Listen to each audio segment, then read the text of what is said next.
Hello, welcome to today's session as part of our month-long Showcase Outbound North America event running through March. Today in this session, we are going to focus on the Canadian traveller. You may have seen in the library for Showcase Outbound North America that we've got three focuses. We've got one on the US traveller, one on the Canadian traveller, and one on the Mexican traveller. So this one is specifically for Canadian travellers.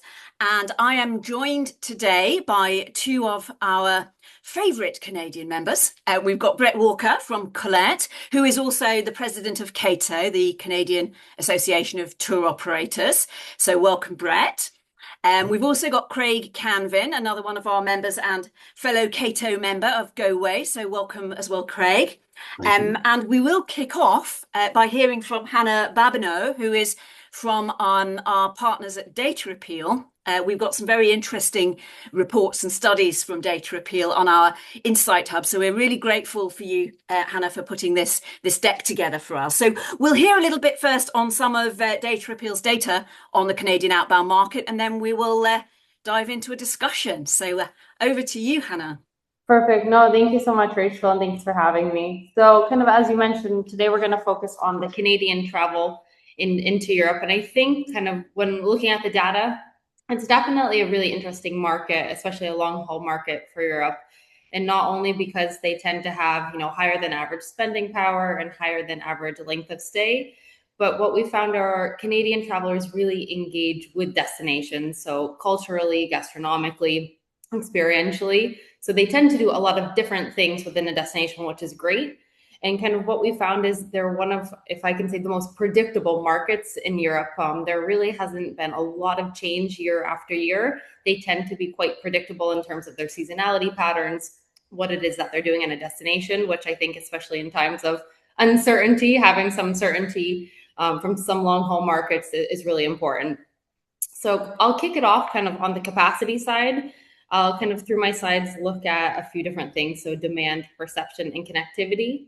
But really looking at connectivity here, I wanted to focus on a few main kind of airports. You can see over from 2025 to 2024, there was an increase in capacity by about 6%, which is great to see that it's growing over time. Obviously, naturally, you can see Charles de Gaulle remains the most important hub for Canadian travelers with about 101.5 million seats. So really important hub, but kind of what we're finding emerging is also Orly, the other airport located in the south of Paris, because with the airline French Bee, they've introduced some new direct flights. So capacity has increased, almost 90%, which is huge. And we found this is also kind of opening new avenues of travel, especially one of the biggest ones are like field trips for student age kids. A big part of group travel is coming over. So certainly all quite positive things, especially year after year, which is really a sign to see that there's, certainty coming from this market, and it makes sense to kind of, invest in the Canadian market from a European standpoint as well. So kind of looking to see what it is driving people into the markets. So basically what we do, if you're unfamiliar with Data Appeal, is review the ratings, reviews, and social posts from about 140 different channels for all these points of interest. That's restaurants, hotels, attractions, entertainment venues, even things like parking lots or ATMs, EV chargers, to really understand the dynamics about what's happening in a territory and the different touch points that visitors will come into touch with. So kind of it all looks, I'll say, quite similar, kind of city to city. Definitely some interesting trends in Paris. It was the kind of the highest in terms of the gastronomy and the food and beverage. So a big push. A lot of Canadians are investing kind of into this, food and beverage industry, going out to eat. A really big draw for them. For places like Rome or Munich, huge parts of culture. Obviously, cultural and some of the iconic landmarks play a big, big role, especially that's something they might, is the biggest driver for them to come into Europe. And they're really motivated by things like heritage, museums, historical sites. What we found is they tend to follow kind of the classic European itinerary, if you will, and go to some of these major cultural attractions. Human interaction is also quite important for them as well. So doing, family-friendly activities, as well. And then you can see Milan shopping, also a pretty big trend there. Totally makes sense. Tends to be kind of the fashion capital when you're looking outside of Paris. So again, quite predictable trends, but really good to see that this remains consistent over time. And then kind of looking at when they are traveling, who do they tend to travel with? I kind of alluded it to before, but we're seeing a big growth in group travel in the Paris market, thanks to some of these lower cost airlines coming in. School groups still tends to be a really strong market from Canada into Paris. And then a lot more kind of single and business travel coming into Munich. Again, quite common, tends to be a big business hub. But again, quite consistent between different European destinations. But kind of when looking into the insights in terms of what it is that they leave in their reviews and their social posts, we were able to kind of dive in to understand kind of the bit more dynamics, and also being able to break that between the English-speaking Canadian market and the French-speaking Canadian market, which tend to have kind of different behaviors. So basically in this graph, kind of what you're seeing here is that light blue kind of turquoise color is showing the sentiment score. It's an algorithm basically from 0 to 100 that looks at the level of satisfaction for a tourism destination. You can see the different countries on the bottom, while the blue is for the global sentiment without the Canadian market. So already you can see some trends here emerging. Kind of the beach and seaside destinations, Italy, Croatia, and Greece have the highest sentiment, which is great, especially coming from Canadians. You can see really overall Canadians tend to have a little bit higher sentiment than the overall market, which is great. So they're always quite, I'll say, I'll say sorry, totally blanked on my word. Their experience is their expectations are being met and exceeded. Again, pretty consistent year after year.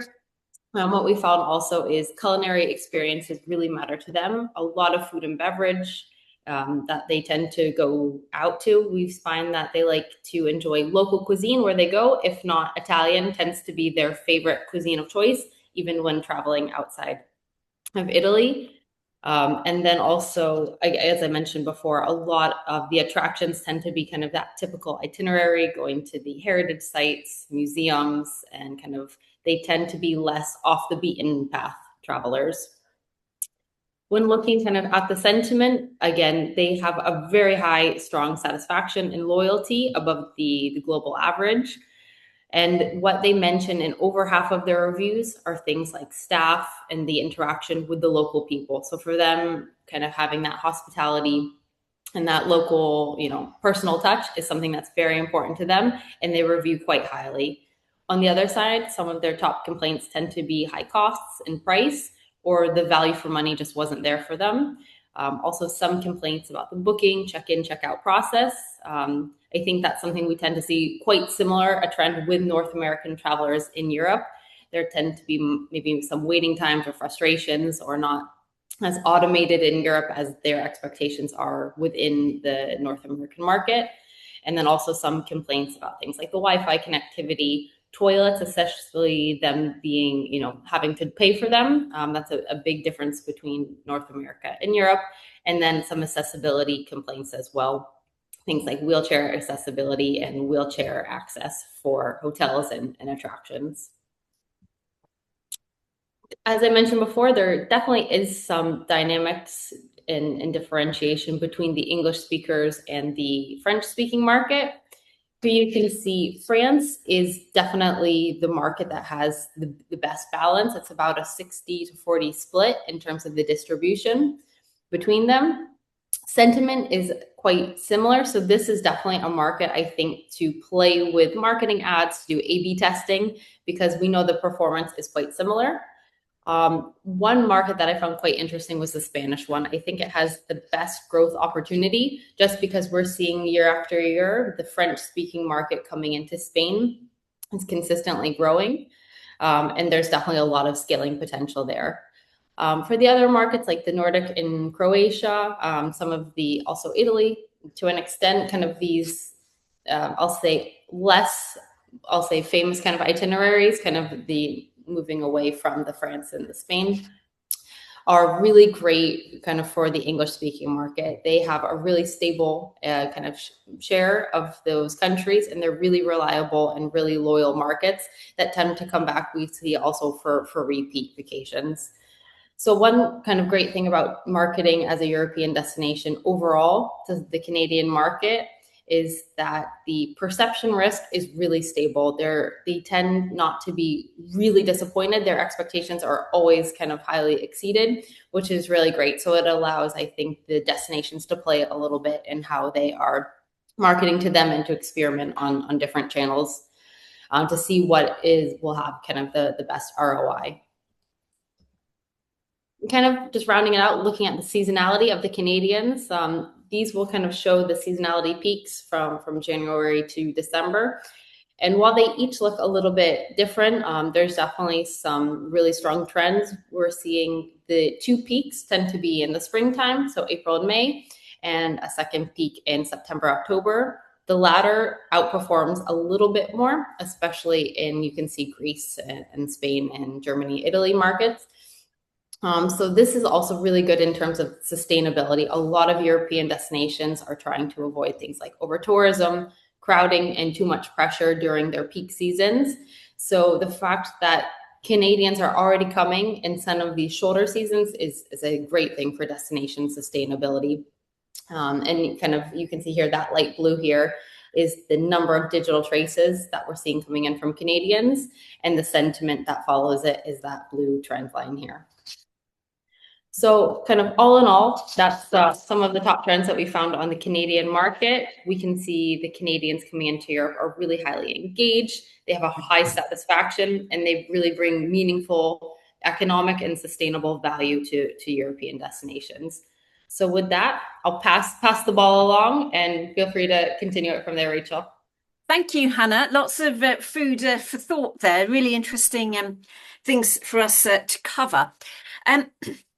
I think what we might do is perhaps we'll kind of kick off with the current setup and what that's looking like for 2026. I mean, I saw, for example, you had shown increased air capacity for this year. And I think perhaps I'll come maybe first to Brett for your take on, how is 2026 looking, and what's it like currently, I suppose. Well, 2026 is shaping up to be a good to great year. From our perspective, we're seeing modest to good growth. Last year was a banner year for many operators, and so this is we're seeing it tempered a bit, and I think there's lots of reasons for that. But nonetheless, the world has always been a complicated place. It's complicated today, but one of the things that I've mentioned this on many webinars, not only with ETOA but generally, Canada is a very good and robust market. We generally outperform in regards that we're 1/10 the size of the U.S. market but by many much of the data I've seen from a visitor data perspective, whether it's one country or another, that generally we're about 1/5 the volume of visitors. So much smaller population, but very robust. Canadians love to travel, and the other impact right now, which I think is going to benefit Europe greatly, is the fact that we have some, let's just say, geopolitical issues in the world, of which North America is pretty hot right now. I just posted, and anyone could check this out.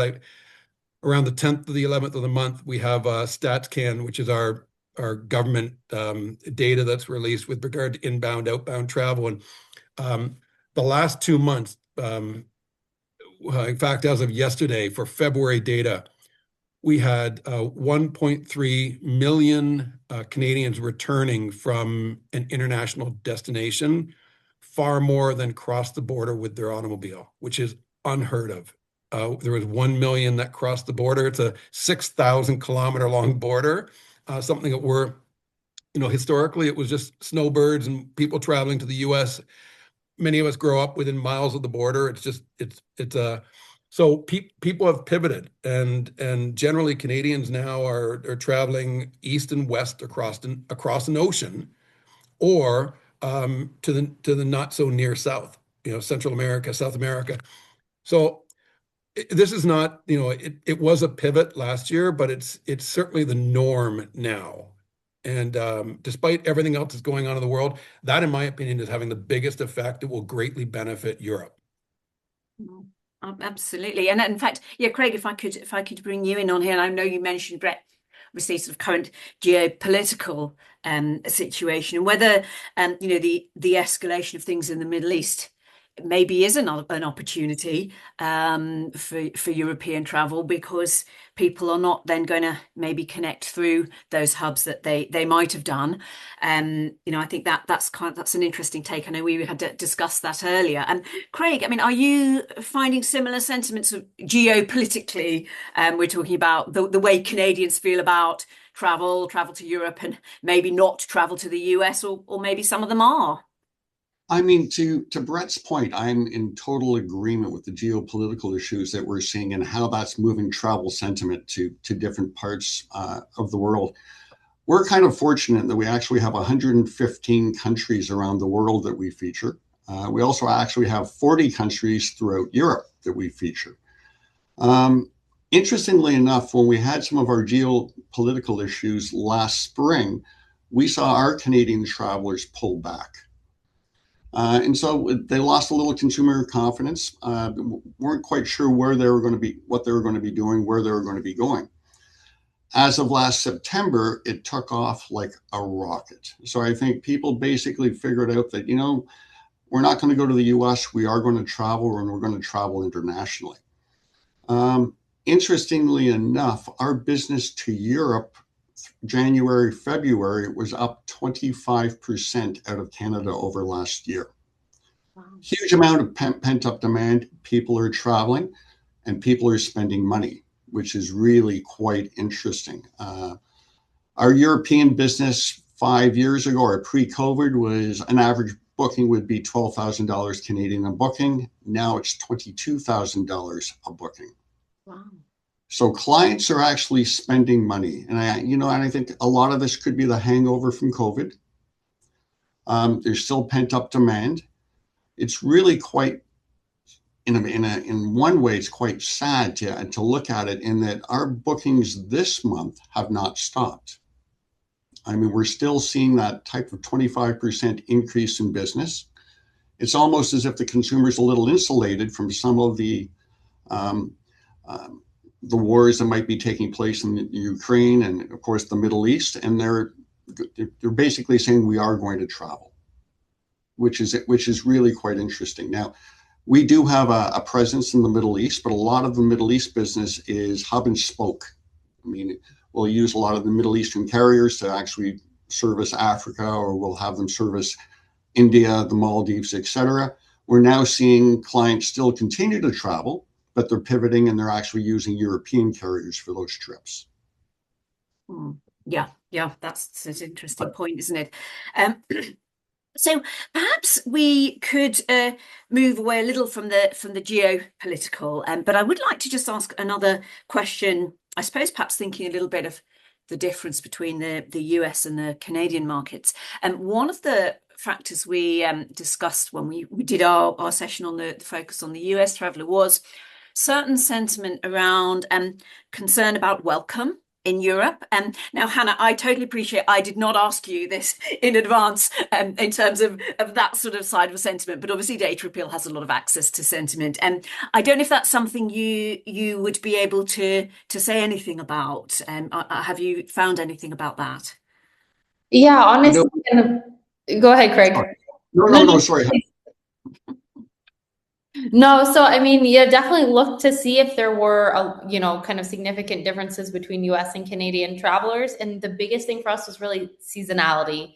In terms of perception, it all is quite similar, I'll say, and perhaps it's just our experiences as North Americans. We have very similar expectations.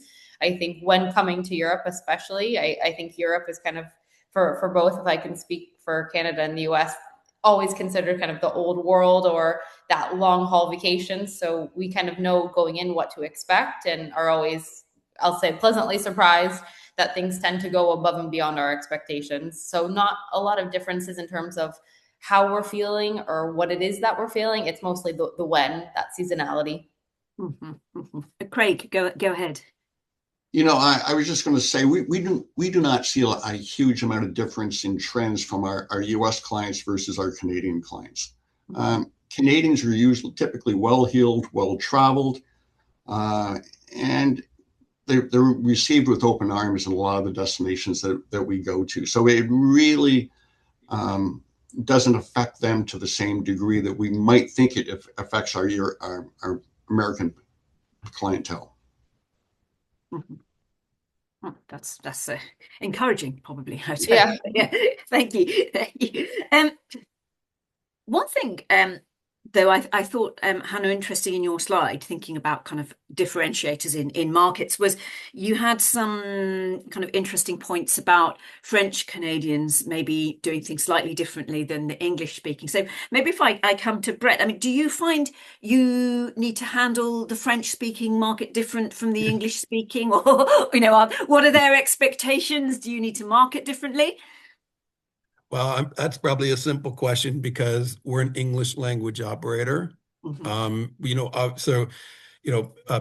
is going to have a different take on this because at Colette, we run series tours. We don't do private touring. We don't do FIT. We don't do, so it's English language touring. So we certainly, the nature of our business is that people are traveling with Colette, with Go from all sorts of places. But and the markets are, even though we do not operate in the French language market, they are very, very different for sure. But that's because I really can't answer that question because we're an English language operator. I would like to just touch on if I could, just on the question with regard to the difference in the markets. And again, Craig and I are going to come at this differently because at Colette, we do one thing and it's just series tours, right? So they're much more structured. Americans, first of all, many Americans don't hold a passport. It's a shocking number, in fact. And what we find at Colette, and we've structured for this, is that Americans are also much, much, much, much more likely to travel within the U.S. And for that reason, we have almost 60 tours within the U.S. That national park trip program, all sorts of programs. Whereas for us, and I'm not talking about fly draw, I'm just talking about Canadians are much, much, much more prone to travel abroad, and so there is that difference there in terms of from our perspective, we don't have many Canadians buying our Canadian tours. It's probably high, over 90% of Canadians who are purchasing a Colette tour are purchasing a tour abroad. I'm sure, Craig, it's much different for you. No, it is totally. As Brett just pointed out, I'm sad to say we do not service the French market as well. We really are an English-based company as well. We do have some clients who actually end up booking through us from Quebec, but we really stay away from that market. It's extremely well serviced by a lot of operators based in Quebec. Now, I will tell you from a prior life, what we have found, though, is Quebec, they're a lot more value-oriented, and they're really looking for a lot of aggressive price points and a lot more value for what they're looking for. They might be a little more commoditized in what they're buying from what we've seen in some of the other markets. Interesting. And well, Hannah, I suppose just thinking about, from your side where you had, obviously Spain is doing something right to appeal to the French speaking market. Do you have any indication as to what that might be? What does a destination do to appeal? Yeah. I mean, there's a couple of different things. I think the cost to value, I mean, it's quite cheaper, I'll say, relatively than in respect to, the UK or the Nordic markets or some of maybe the more luxury kind of Greek islands that Canadians tend to travel to. So it tends to be a cheaper option closer option. I know when we're talking about long haul flights, it doesn't make a big difference, but certainly taking off 2 or 3 hours on a flight that does certainly, help a little bit. So also the proximity of Spain, on the Atlantic side definitely helps. And those are kind of the two things that we've seen. And also seasonality. I mean, it's quite sunny most year round. And, coming from the north part of the US, I know that's something I'm sure us and Canadians have in common is wanting that sunshine and wanting some of the nicer weather, where it tends to be, a little hit or miss with some of the other destinations that we looked at. Yeah, absolutely. And in fact, we could come on to kind of product and experiences, and maybe I'll come to you, Craig, about is that landscape changing at all, or is it still your sort of traditional historical sightseeing experiences? I mean, for example, we've spoken in some of these sessions for Showcase North America about the rise in experiential travel and people wanting to do more immersive things, or perhaps coming for an event. Is that the case with the Canadian market, or still traditional bucket list? No, it certainly is. It's really no longer a head in a bed and a bum in a seat scenario that we might have seen 5, 10 years ago. It's all about personalized travel now. People are looking at how they can create experiences, creating memories that they can share with their friends and their family. It's kind of interesting. We're seeing a huge growth in multi-generational travel. And I think in a lot of cases, it could be the baby boomer who's traveling, and they're bringing their families with them, and they're trying to create memories. So it's really all about that immersive experiences that we can actually create for clients when they're in destination. And again, I think we're also seeing a move to much more complex itineraries, multi-destination, multi-country. And a lot of those will actually have theming based around them, but it's a lot more structured in what they're looking for. I know Hannah pointed out that food is important. Food is unbelievably important. In a lot of cases, that's the number one driver. Of course, you'll always have the cultural aspect, but we're actually seeing a lot of family-oriented travel. We're seeing a lot of soft adventure, meaning they're not going to be trekking every day, but they are going to be going for hikes. They might be doing some canoe trips, but they're experiencing more than just actually staying in the city center. Mm-hmm. Sure. And Brett, I don't know if you want to add. Well, for those of us who have been in this industry for a long time, change, doesn't happen overnight, right? I can look back, Craig can, you as well, and the travel today compared to 5 or 10 years ago does look very, very different, but it changes incrementally, right? And there's this notion of 3% creates a tipping point, right? It doesn't have to change much to change dramatically. And there's still, obviously customers today are conscious about how much they're going to spend on a tour. But notionally, what we're seeing is they're putting a higher priority to many of the things which Craig mentioned, experiential programs, understanding that there's higher value in a personal experience, a transformative people-to-people contact, as opposed to simply seeing something. And I think a lot of this right now, in my own opinion, because the consumer has an awareness of this, a lot of what you're seeing right now, at least in our space, is it's supply driven. We are beginning to incorporate impactful experiences that cost money. We have to charge for them, right? These are they're not free, but yet people are increasingly willing to pay for them. So they're looking for, and we're seeing that just in simple terms, the rise in small group touring, right? That's not so much what's included, but how you travel, right? And small group touring obviously costs money, right? There's fixed costs and whatnot that don't change. So I definitely think that we're seeing bit by bit a change which is benefiting everyone. It's benefiting local economies. It's benefiting secondary cities, call it off the beaten path times of the year. It's changing. And to give you an example of that, a really good one is, and I didn't check this until this actually the other night when I was preparing for this, I was looking at our own seasonality. Point of Sale Canada, Outbound. And in 2024, just looking at in 2024, we had 21% of Colette's travelers from Canada.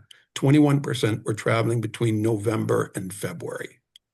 Wow. In 2025, it was 22% traveling between November and February. And currently we're trending at 23% between November and February. And it supports my point that it's not a 5%, 10% jump. People don't just all have an epiphany and decide, but it's this notion of what you get, right? And it's not necessarily the cheapest price. It's suppliers developing, Craig, themes, right? Experiential programs, off the beaten path, fewer people. All of these themes, right, become attractive. And bit by bit, we see a change that becomes fairly dramatic over the course of time. Mm-hmm. If I could add to that, especially when we're trying to look at those shoulder seasons, from our perspective for Europe, September and October have now turned into peak travel periods. Now, if we can extend that further into November, that is great. We're actually seeing April, May turn into some huge growth potential for us. And that's when we're kind of tailoring a lot of our product in that direction as well. But what I'm really excited about is a lot of our partners in destination are really promoting their festivals and special events during that time period as well. And that goes back to those experiences that clients are looking for.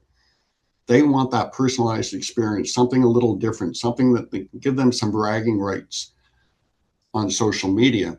And those special events and festivals are really a great opportunity for us to actually merchandise those shoulder periods even more so.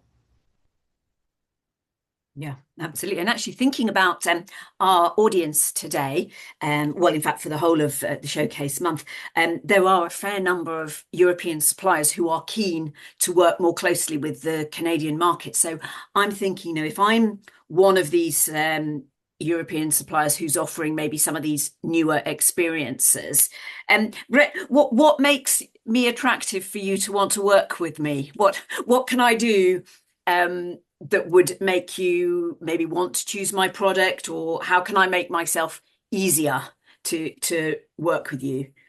Well, I guess I don't know if I'm going to answer this question the way you want me to, but I think there's a missed opportunity right now. We are all looking to develop. I'm not a big fan of shoulder and off season because it's off-putting. Right. There's a lot of really good reasons to travel in November through March, but suppliers on our side, both GoAway and Colette, we would love to disperse our travel throughout 12 months of the year. We'd love that. And Craig, I'm totally in agreement. September and October is really our peak season as well. We have sort of 4 or 5 months that are peak, right? And we have 4 or 5 months as a series operator that are not peak. And so if I was a supplier in Europe or a DMO or anyone looking to connect, I think there's opportunities. There's opportunities in November. November is a time of year when most Canadians are a bit depressed. It's darker, right? We have no holiday in the month of November. So we have no reason why we can't travel. Unlike in the US, they have American Thanksgiving. There's no holiday in Canada in November. And it's just outside of that batter's box that Craig and I are talking about, that September and October. Why can't we move some of those travelers that would travel in October into that second, third week of November, right? There's no holiday. And it would be a win-win for everyone because we're all trying to achieve the same thing, disperse travelers over 12 months of the year. And I think it's been a missed opportunity for a long time. But what Craig mentioned is it really does, people are going to need a reason other than it's cheap, right? They're going to need a reason, that festival that Craig talked about, or a theme, whether it's whatever it may be. That's not my area of expertise. but people need to be able to hang their hat on a reason to go other than the fact it's off season and it's cheap, which is not attractive at all. Yeah. Craig, just I'm not sure if that answered your question. I'm sorry. oh, don't worry. We're having a general discussion, so it answers many of the questions that people have. And Craig, I'd love to hear from you.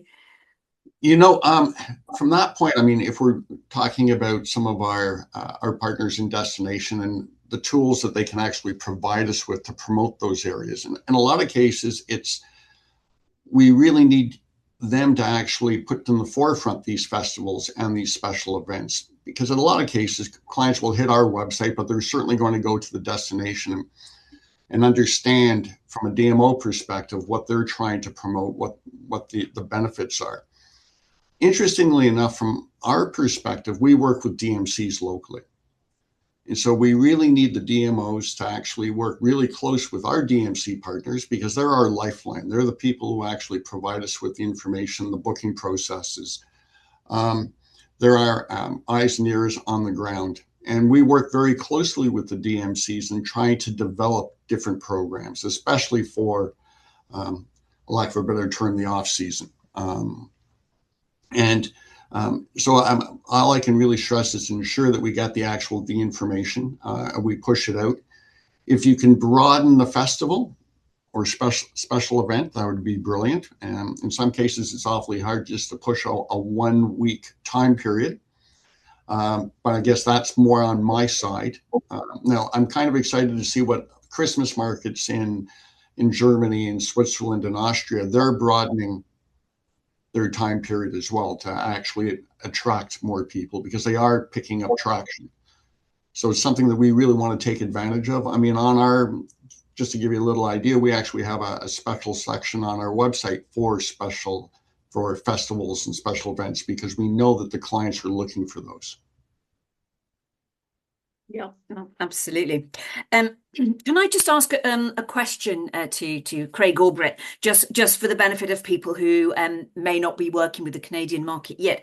And what is the vacation time like in terms of what people typically get from work? Because obviously we know with the US market, one of the things is it's very tight compared with over here in Europe. And what is it in Canada? What typically would people have? Brett, do you want to go there? Well, I think it's similar. Mm. I think it's similar. I'm not sure it's that different. Craig, what do you think? We ran some numbers, and it seems on average most Canadians have about 5 weeks of vacation. Okay. Nowhere close to what's in Europe. If I'm not mistaken, in the Canadian market, we're up to 10 statutory holidays across the provinces. Brett, is that about right? Sounds 9 to 10 in that area. And a lot of our clientele will actually build in those statutory holidays as part of their travel during that travel period. Canadians in the past have always taken 2 vacations. They would usually take a sun vacation, then they would take more of a bucket list or a European vacation during the summer. What we see in the US, there's one big vacation and then a lot of weekend getaways. Is kind of the trend that we're seeing. Mm. Canadians will take that same disposable income that their American counterpart will have and, again, spread it over 2 big vacations. And so they're a little more cost conscious, but they're still looking for value for their dollar. But from a vacation perspective, I think it's pretty similar now, if I'm not mistaken. Mm-hmm. And would that be also the case with the school holidays? So say, for example, over here in Europe, it would tend to be at least mid-July before a family would be available to take a summer holiday, whereas you will see some of the US family markets coming at the beginning of June because it's already summer holiday. And where does Canada sit on that? The summer holiday is typically June to the first week of September. Okay. Now that might vary by province, but it's pretty standard. I think it's mid-June to the first week of September. Now, in the US, it's really different based on geographical location, because we know in the South that they're out earlier, but they go back to school in August. Yeah.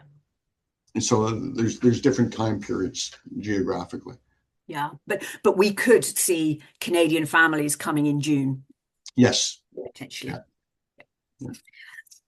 Great, great. I want to now kind of just think a little bit about planning and booking windows, because that's obviously something that matters for our suppliers. And perhaps I'll bring you in here, Hannah. I mean, we know just in general, in times of uncertainty, booking windows tend to shrink because people don't want to commit ahead of time. They don't know if they're going to be able to go. You know, the exchange rate might change. It might suddenly become much pricier. I mean, Hannah, have you done any stats on booking windows for Canadians?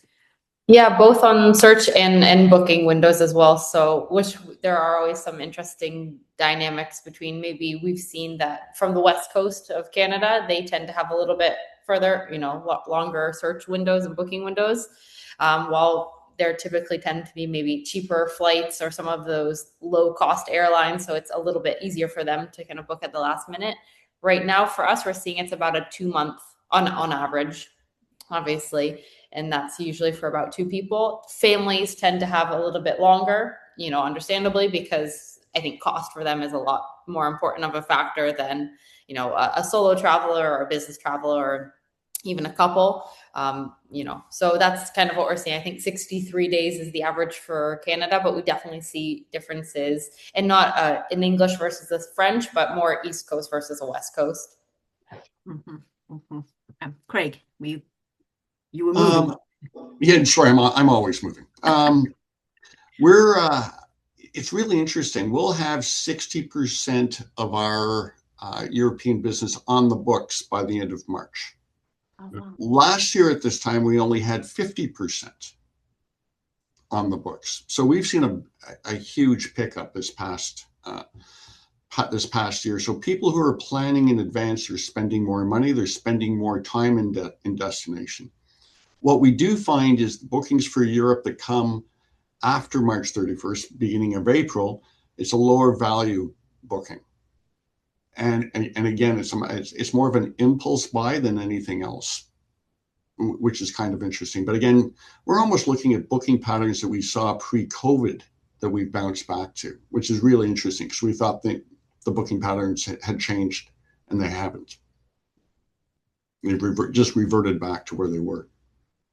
Yeah. If I can, Rachel, just to jump on Craig's point, we're definitely seeing all similar trends for the impulse buying. I think the benefit, I suppose, of COVID was being able to work from home and being a lot more flexible with remote work. So we're seeing some of the younger, kind of the 25 to 45 age range, who are a lot more flexible with their schedules and might be able to work remotely. So while they might not bring as much value into a destination, certainly they're not trying to cram in, a huge itinerary and a week or 2 weeks. They're definitely investing typically in a short-term rental, and maybe they might not go to all the museums, but they're investing in the local grocery stores. So a lot different types of dynamics. Certainly they make up a smaller portion of the travelers, but they tend to stay longer, which obviously it's more sustainable if you're looking at, kind of their impact long-term. Sure. Well, actually, that's an interesting point that you should raise there, the younger traveller, Hannah, because I noticed we're coming towards the end of our time for this session, and I think it would be nice to kind of finish with looking at the future. And I guess one of the things I'm thinking before we move on to what we think 2027 might look like, we can all have a stab at that one. But I think, do you think what do you think the next generation of Canadian travellers will want? Do you think it's going to be the same? Or, I mean, Hannah, you've already alluded to the fact that they might want to do things differently. They might want to book sooner. Or, is that a feature of being younger, or is it something they'll carry with them as they get to the higher spending end? I don't know if you have a view on that. Yeah, and I think this is where obviously demographics really come into play, because we typically will find that younger generation, they're now going to, I'll say, maybe second level tier destinations. So they don't need to go to the Paris and the Rome and the Munich. They've already been there. So we're starting to see kind of different emerging destinations, like Slovenia is a big one that's growing a lot. Same with places like Albania, more trends, obviously less on the group side and more kind of individual. families and kind of the older generation, I think, appreciate the convenience of the group, and that's something as from what we're finding quite stable, and as I kind of mentioned at the beginning, quite predictable, which it's a good thing. Certainly predictability is not a bad thing at all in this scenario. So I think kind of those families might tend to go to kind of those similar places, while I think kind of that next generation coming in isn't afraid to kind of go off the beaten trail and kind of take, a flight elsewhere that might not have been in the typical itinerary. Yeah, I mean, Brett, do you think the next generation might be more keen to go to some of the secondary destinations, or what do you think we might see? Oh, yeah, no doubt. I wish I had a crystal ball. I'd be a lot better off. But there's certain things that will change, and there's certain things that won't. I totally agree with Craig. Like right now for Europe, it's 8 months, the booking window. That's what it is. That's the sweet spot, 8 months, and that's exactly what it was prior to COVID, and it's what it's always been. And I don't expect that will change for our customers on a series basis. Why that window is also important is for anyone, again, this would apply to the likes of, a Colette or a Travel Corp or Globus, and perhaps even Go Away on the series stuff, is that we're releasing product right now for 27, 28. So anyone that would be looking to work with an operator like that is also looking that the bow wave is way out there, right? You're looking about 28, 29. Because we're releasing product for 27, 28. The booking window is 8 months. So it takes time. Definitely the big broad theme here, and I don't think there's any stopping this, is, so I've been, working with Colette for 3 decades now, more almost. And, when I began, it was all motor coach. And I can tell you that point of sale Canada, more than 50% of our product now is small group, 18 to 20 people. And that's 50%. It's not that in the US, but it absolutely is that in point of sale Canada. And it's trending up every year, again, incrementally, 1 or 2% every year. So that opens up a world of opportunities when you think about it, because people who are taking more of a boutique type tour are looking for their mindset is already off the beaten path, right? They're looking for a more intimate experience, which means people to people, right? It's and access is so much better. So I guess I would say that that's the one thing that I would expect to continue from a Colette perspective, is we'll see a continued interest in small group touring and off the beaten path destinations.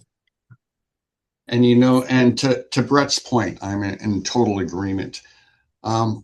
One of the areas that we're seeing huge growth in is private guided experiences. So clients are actually looking for that personal people-to-people touch point. It's kind of interesting. Once you've had a private guide, it's awfully hard to go back. It's a little like going through business class to sitting in economy. It's really hard to step backwards. And Craig, that's where we clash a little bit, right? It's exactly. Interesting because you're right. You're talking about a much more intimate. It could be private touring. It could be a small group. Exactly. No, and that's where the growth is. It really is in small group, private guided experiences.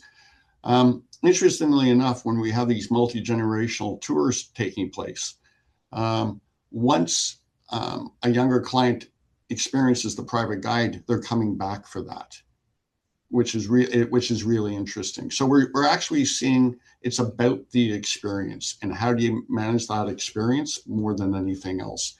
I'm excited about what we're seeing from a growth potential, because we're actually entering a brand new market, going after the X's and whatnot, because we now actually they've experienced private guided experiences, so that there's some huge opportunities for us. Just as a side point on that, have we got enough private guides then? No, you don't. Are you struggling? That is the biggest challenge I think we're going to see in the future, especially from a DMC perspective, is qualified guides and certified guides, people who actually understand what they're doing. And we're seeing that worldwide. It's not just a European issue.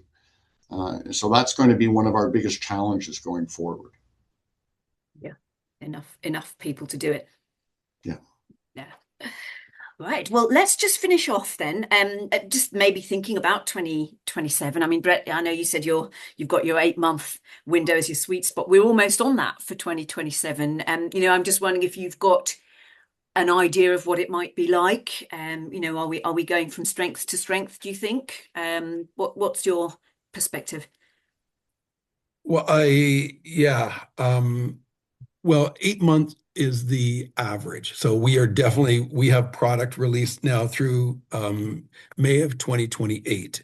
And certainly we're seeing, so I can talk about trending. It's trending as we'd expect. I mean, I'm not seeing anything crazy, right? Um, but despite the fact that we have a lot of the world is somewhat complicated, always is, but somewhat complicated. Um, I'm not seeing anything that's discouraging. In fact, we're seeing growth. And Europe, I really do feel, and I'm not just saying this because I'm on this webinar, but it's always, I mean, Craig would agree that generally if you're having a good year, you've had a good year in Europe from a Canadian perspective. That's for sure. Um, but I think we're in a world that is increasingly complicated, and we have no idea these two wars, which Craig alluded to in Ukraine and the Middle East right now. I have no idea how protracted that's going to be. But if I was thinking about a destination now with my family, with my friends, for myself, and I was thinking about a destination that is uncomplicated and very, very attractive, I would be thinking about Europe. And I really do think Europe is going to bode very, very well because of that. Yeah, Craig.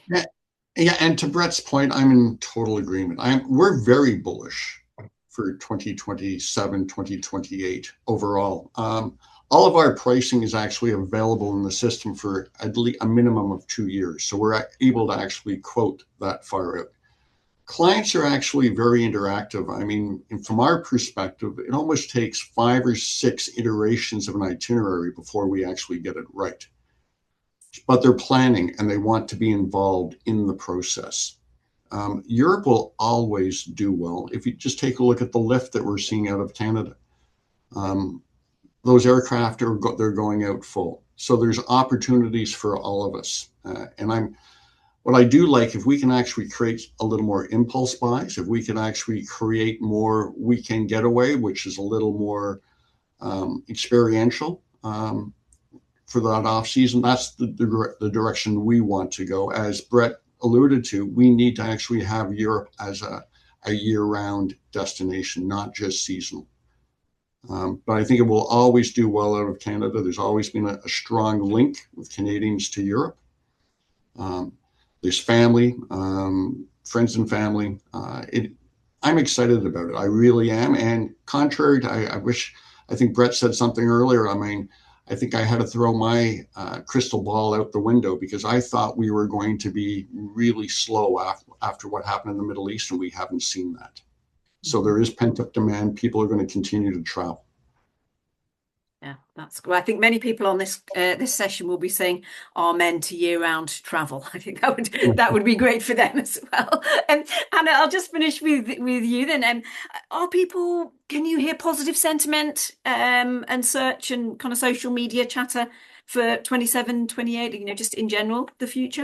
Yeah, definitely. I'll think without moving forward, I'll go back and rewind a couple weeks ago. The Olympics was a huge draw for the Canadian market in Milano Cortina. I mean, certainly there was people from around the world, but Canada, both in the Paris Olympics and in the Milano Olympics, a really strong market. So I think the fact that, the next winter one will be back in France, which is a really strong market already for Canada.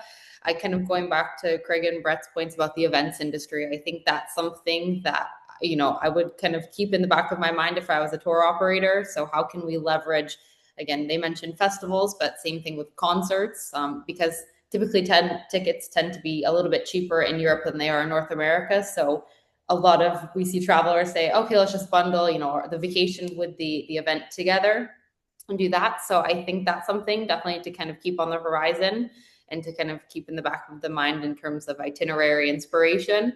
But definitely sentiment has been really positive as they both mentioned, we haven't really seen any decline or any negative sentiment kind of about the recent conflicts in the Middle East between, Canada or the US coming into Europe in terms of travel, which is a great thing. I, don't want to get into politics, but I think travel tends to kind of be a safe space in a way for a lot of people, and people definitely don't want to lose out on their vacation time. So it's quite a consistent thing I think a lot of travelers are looking forward to do into Europe. And there's nowhere quite like Europe. I think here, I mentioned it at the beginning, heritage is a really big theme. A lot of Canadian travelers still have their roots in different parts of Europe. So being able to go back to see, okay, this is where the great grandparents came from, our lineage started from. That's something that will never dissipate, and I think just become stronger as generations move forward. Interesting. Well, I think we're pretty much on time for the end of this session. So Brett, Craig, and Hannah, thank you so much for giving us some Canadian insights. I think it's really a nice change for us to focus on the Canadian traveller, not the North American traveller who's mainly from the US and a bit from Canada. It's been great to have an hour where we think about Canadians. Thank you. Thank you. Yeah, you're welcome. So thank you very much. And I wish all of our audience here a very successful month at Showcase North America. And thanks for joining us.